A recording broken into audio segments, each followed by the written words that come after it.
దాసరి మృతి పట్ల సినీ ప్రముఖులు తీవ్ర సంతాపం వ్యక్తం చేశారు. ఆయన భౌతిక కాయానికి నివాళులర్పించిన నటీనటులు దాసరితో తమకున్న అనుబంధాన్ని గుర్తు చేసుకుని కంటతడి పెట్టారు. ఆయన లేని లోటు తీర్చలేనిదని ఆవేదన చెందారు.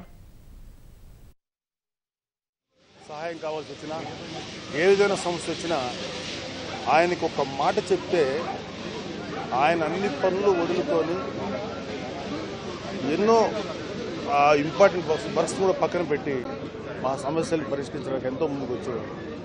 ముఖ్యంగా ఆయన 24 క్రాఫ్ట్స్లో ఉన్న ఎంతోమంది కార్మికులకి తల్లో నాలుకలాగా వ్యవహరించేవారు. చాలా బాధగా ఉంది. దాసనారాయణరావు గారిని కోల్పోవడం నిజంగా తెలుగు ఫిలిం ఇండస్ట్రీ పెద్ద తీరని లోటు. ఎందుకంటే అలాంటి లీడర్ నాకు తెలిసి మళ్ళీ పుట్టారు సినిమా వాళ్ళకి సంబంధించి. సో ఒక చిన్న సినిమాల్ని దగ్గర నుంచి అన్నిటినీ ఇండస్ట్రీలో ఉన్న ఎలాంటి వారికి ఏ కష్టం వచ్చినా నేనున్నానని ఈ గేట్లు ఎప్పుడు ఓపెన్ ఉండేటి. సో వారి ఆత్మకు శాంతి చేకూర్చాలని భగవంతుని ప్రార్థించడం మనందరి ధర్మం.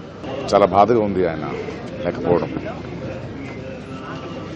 తెలుగు సినిమా డైరెక్టర్స్కి ఒక స్టార్ స్టేటస్ తెచ్చిన మనిషి.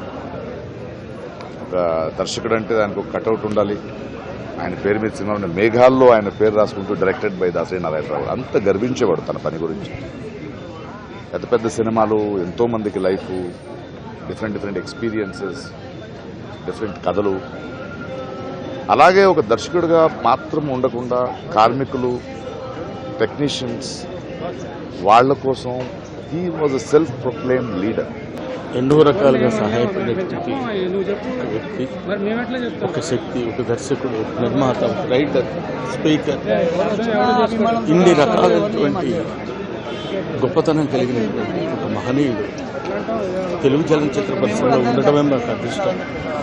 అటువంటి మహానుభావుడు వాళ్ళు లేడంటే ఏదైనా కష్టం వచ్చినా సుఖం వచ్చినా ఎవరితో చెప్పుకోవాలి అనే ఆలోచన వచ్చినప్పుడు అయ్యో దాసరి గారు లేరే అన్న ఫీలింగ్ కలుగుతుంది.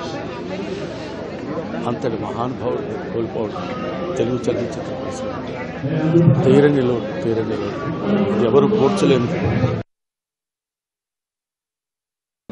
చిత్ర పరిశ్రమకి భీష్మ పితామహుడు లాంటి వాడు.